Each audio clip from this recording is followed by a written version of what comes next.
الحلاوه والطعامه والجمال ده يا ولاد. بصوا، شويه اجنحه كده كانوا باقيين عندي. اقول لكم ان انا اشتريتها؟ لا، ما اشتريتش اجنحه. كل ما اجيب فرخه اشيل الجناح بتاعها، اشيل الرقبه بتاعتها كده. عملت شويه اجنحه، فاتزنقت في اكله كده اخر الشهر طبعا. جبت شويه بطاطس وحطيت عليهم شويه الاجنحه، وعملت اسهل طريقه لصينيه البطاطس بالاجنحه. حاجه كده ما شاء الله جميله روعه. تعالوا ادخلوا في الفيديو وانتوا تعرفوا الطريقه والوصفه في قناتي بنوعيه واكلات سهله وبسيطه. السلام عليكم ورحمة الله وبركاته. ازيكم يا حبايبي، عاملين ايه؟ رجعت لكم بوصفة سهلة وبسيطة زي دايما وصفاتي السهلة والبسيطة. هنعمل ايه النهاردة؟ بيني وبينكم كده كان عندي ايه، كنا عاملين اكل امبارح، عندنا رز وكنا عاملين مكرونه. فكل الاكل اللي عاملينه خلص، بس اتفضل شويه رز وشويه مكرونه. طبعا لو اتبقوا في التلاجة، انتوا اكيد ستات بيوت شاطرين وممتازين وعارفين اللي بيتبقى سواء رز او مكرونه ما بيتاكلش. هنعمل ايه بقى؟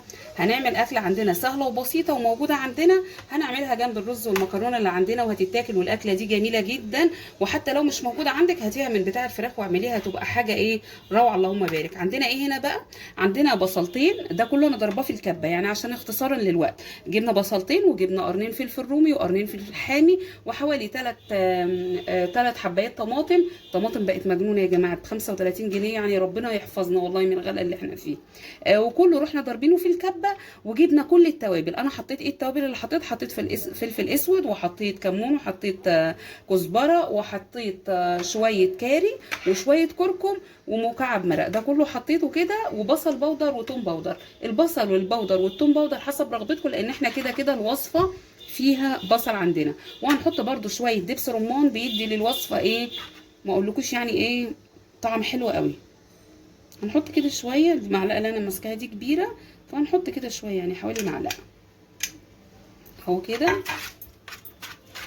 وهنقلب. وعندنا برده هنا هريسه، هنحط شويه برده كده، تدي طعم حلو قوي. اللي بيحب الحاجه سبايسي، الهريسه دي ايه، مشطشطه شويه. كل التوابل حطيناها كده، ونقعد ايه بقى. وانا كنت عصره ليمونه وشويه خل، بيدوا طعم حلو كده، مزازه حلو. بصوا نقلب بقى فيها كده حلو قوي. وعندنا هنا بطاطس. البطاطس دي حوالي 1.5 كيلو. البطاطس دي بصوا بقى، يعني انتوا حسب رغبتكم، انتوا اللي هي قطعوها كده زي ما انتوا شايفين ايه، شرايح. بس انا علشان عندي ولاد صغيرين فبحب اجيب الايه الحجم ده. انتوا عايزين تجيبوها كبيره جيبوها، بس هي افضل تكون كده في الوصفه دي. ليه بقى؟ علشان تاخدي المعلقه كده، ما تقعديش البطاطسايه تبقى كبيره تقعدي تقسمي فيها، لكن كده حته البطاطس او القطعه، يعني نصيحه مني، ودي حسب رغبتكم لان الاكل ده اذواق. قطعتها كده وغسلتها. وهعمل ايه بقى؟ هنزل عندي في الايه، وصفيتها كويس في التتبيله اللي عندي. اكله سهله وبسيطه وسريعه، كله ني في ني كده. وهنزل بشويه زيت،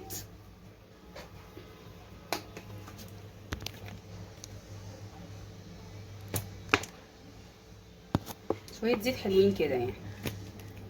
بس ونقلب كده تقليبه حلوه، نخلي كل التتبيله ايه فيها. نفضل نقلب كده. بصوا بقى، احنا هنقلب كويس وهنقلبها تقليبه حلوه. خلي الميه دي هنا اقول لكم هنعمل بيها ايه. عندنا هنا بقى ايه يا جماعه، انتوا بصوا، انا كل ما بعمل بانيه، يعني انتوا اعملوا الطريقه دي والله، دبروا ووفروا. كل ما بعمل بانيه بتشيلي الجناح كده اهو، الحته دي كده، وبتشيليها على جنب. يعني ملهاش لازمه، لا كده كده انت كده بتعملي البانيه فبيتفضل ده عندك من الصدور. او برضه لو بتعملي فراخ ممكن تقطعي الجناح بيبقى كده. او لو مش بيتبقى عندك اشتري عادي الكيلو الاجنحه، مش عارفه بكام بصراحه، بس هي بتتباع عند بتاع الفراخ. بس انا بقول لكم يعني بدل ما انتوا تشتروا، يعني دي اكله سريعه سهله وفي ثانيه الا ثانيه. ليه بقى؟ انت كل ما يبقى عندك كده جناح حطيه في الفريزر، تيجي مثلا محتاسه في اكله زي كده، او مثلا اخر الشهر او حاجه، او مزنوقه، تيجي مطلعه الكيس اللي عندك ده، سواء رقبه فايضه سواء كبدايه سواء جناح، وتعمليهم اكله تبقى حلوه قوي كده. انا قطعتها هي او غسلتها كويس اهو، وقطعت اي زيادات فيها وغسلتها كويس، ورحت نقعها في طبق عشان تنزل ايه اي ميه فيها زي ما انتم شايفين في مصفى. لازم تنقعوها. ليه بقى؟ عشان لما نحطها على البطاطس وتغسلوها طبعا كويس بملح زي ما انتم ايه بتحبوا تغسلوها. لازم تنقعوها كويس علشان لما تحطوها على البطاطس ما تنزلش ميه على البطاطس تبقى زفره. مهما كان برضو الفراخ مهما تكوني غسلاها او الاجنحه بتبقى ايه، بتبقى فيها برضو الميه بتبقى فيها نسبه زفاره كده. خلاص هنجيب بقى الاجنحه اللي عندنا تقطعيها، سواء انت بصي انت ممكن تجيبي الجناح كده وتقطعيه، انا هقول لكم انا عاملاها كذا طريقه. يعني كده بصوا انا سبت ايه، سبت منها كده زي ما انتم شايفين، هرصها كلها على البطاطس اهو، سايبه كده وكده عشان اوريكم يعني الطريقه اللي انتوا اي طريقه. بصوا ممكن تقطعيها كده برضو اهي كانها دبوس، ودي اللي رقاب برضو تشيلي منها الجلد، اي حاجه فايضه. بصي يعني انت كده كده لما بتجيبي فراخ الجناح يعني مش هيعمل حاجه يعني، فانت كده كده قطعيه، هتلاقي جناح على جناح هيعمل لك اكله حلوه قوي قوي. دبري ووفري، في الغلا ده لازم ندبر ونوفر، اكله حلوه قوي اهو. هتجيبي كل الاجنحه اللي عندك، انا بقالي يعني ايه كل ما بيتبقى عندي جناح من انا بعمل البانيه انا اللي بعمله، او سواء فرخه تعملي كده اهو، قطعتيه بقى صغير كده زي ما انت شايفه اهو عادي خالص.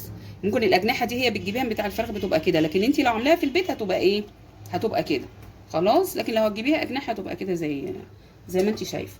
واللي رقاب كده زي ما انتم شايفين هنرصها رصه حلوه قوي، واقلبها كلها في بعضها بقى وارجع لكم اقول لكم هنعمل ايه. بصوا يا حبايبي كده خلصنا زي ما انتم شايفين اهو، شكلها بقى ريحتها روعه ما شاء الله والله. يعني حاجه موفره وممكن تبقى موجوده في البيت، او اللي مش موجوده في البيت على فكره يعني الاجنحه مش غاليه. انتوا بس اعملوا الوصفه دي كده، وزي ما بقول لكم اي فرخه حشوا الجناح، حشوا الرقبه، حشوا الكبده، هتلاقوا عندكم اكله بعد كده تعملوا اكله من اكله تانية. هنا بقى زي ما انتم شايفين ايه الميه دي، دي مش ميه سلطه لا، ده الكبه لما غسلتها نزلت الميه بتاعتها والبواقي كده، وحطيت عليهم شويه ملح كده، وهتنزلي بالايه، تنزلي كده لازم تنزلي بشويه ميه برده عشان ما تبقاش ايه ناشفه منك.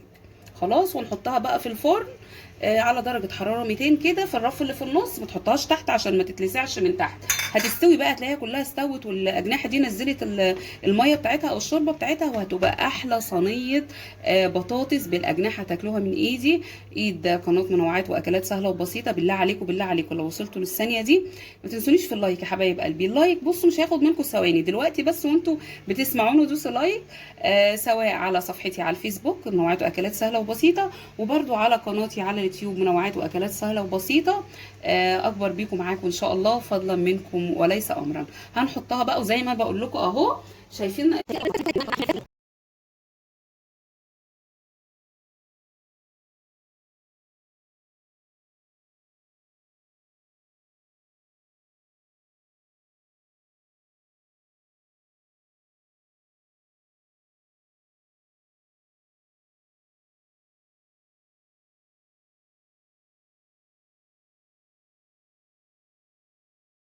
كده يا حبايبي. خلاص البطاطس عندنا ما شاء الله اهي استوت، حاجه كده اللهم بارك، ما خدتش وقت خالص، وحاجه سهله وبسيطه وسريعه. يا رب الوصفه تكون سهله وبسيطه وخفيفه على قلبكم.